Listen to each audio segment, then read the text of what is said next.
Peter Canavan believes Jim Gavin has had to concede an element of control for the first time as Dublin manager, due to the ongoing uncertainty over whether Diarmuid Connolly will play a role for the county this summer.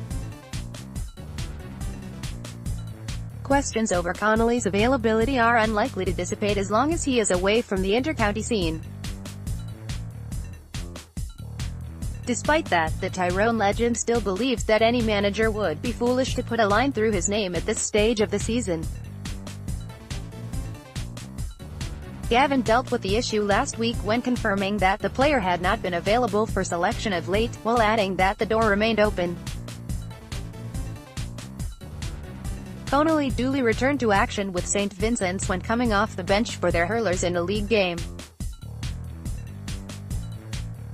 "This is the first time maybe where you could say that Gavin is not in complete control," said Canavan at yesterday's launch of the Sky Sports Summer GAA schedule, whereby it appears Diarmuid Connolly has definitely ruffled a few feathers.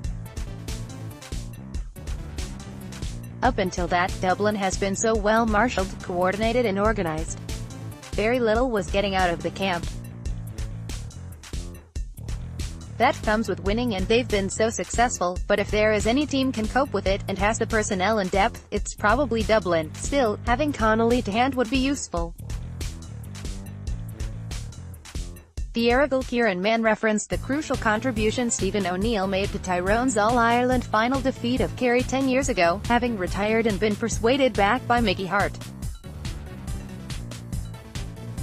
It was Connolly, who hadn't played since his suspension against Carlow months earlier, whom Gavin introduced late on in last year's All-Ireland final, when the champions needed something extra to squeeze past Mayo.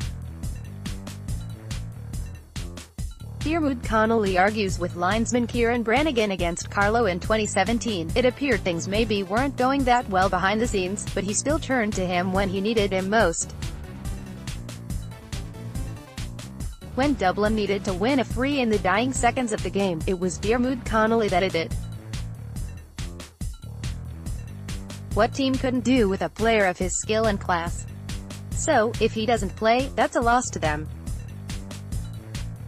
Of course, it is, and if they pick up one or two injuries to key players, it will give other teams certainly hope and confidence. The man known as Peter the Great suggested before last year's championship that Dublin's reign might come to an end, but he has been impressed by the increased input of fringe players, such as Niall Scully during Dublin's league campaign.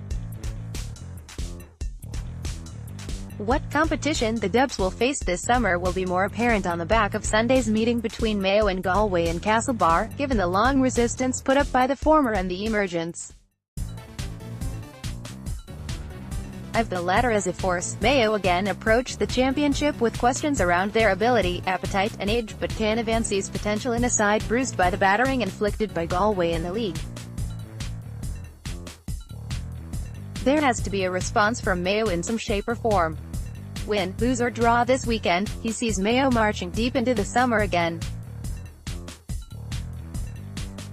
If expectations and odds are proven correct, then Galway will consign Stephen Rochford's side to another trek through the qualifiers. The tribesmen bore little enough expectation on their return to Division 1 for the first time in 8 years this season. Excellent throughout, they boasted the meanest defence in the division and pushed Dublin all the way in the decider.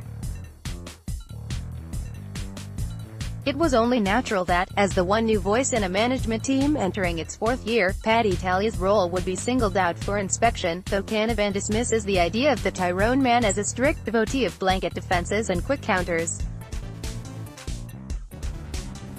Paddy has only been there a limited time, and Galway were already showing signs Kevin Walsh was playing that type of game.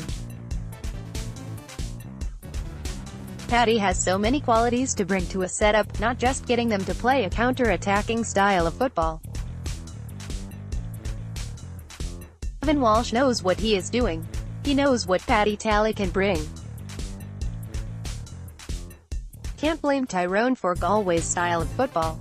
Sky Sports Live Championship coverage, Saturday, June 2nd, Leinster SHC, Wexford v Galway, 5 p.m, Munster SHC, Cork v Limerick, 7 p.m, Saturday, June 9th, Leinster SHC, Kilkenny v Wexford, 7 p.m, Leinster SHC, Galway v Dublin, 7 p.m, Saturday, June 23rd, SFC Road 2 qualifier, 5 p.m, Saturday, June 30th, SFC Road 3 qualifier, 5 p.m, SFC Road 3 qualifier, Saturday, July 7th, SFC Road 4 qualifier, 5 p.m, SFC Road 4 qualifier, 7 p.m, Saturday, July 14th, All-Ireland SFC quarterfinal R1, 5 p.m, Saturday, July 21st, All-Ireland SFC quarterfinal Road, 5 p.m. and 7 p.m, Saturday, July 28th, All-Ireland SHC semifinal, 5 p.m, Sunday, July 29th, All-Ireland SHC semifinal, 3:30 p.m, Saturday, August 4th, All-Ireland SFC quarterfinal R3, 2 games, 7 p.m, Saturday, August 11th, All-Ireland SFC semifinal, 5 p.m, Sunday, August 12th, All-Ireland SFC semifinal, 3:30 p.m. Finals, Sunday, August 19th, All-Ireland SHC Final, 3:30 p.m, Sunday, September 2nd, All-Ireland SFC Final, 3:30 p.m.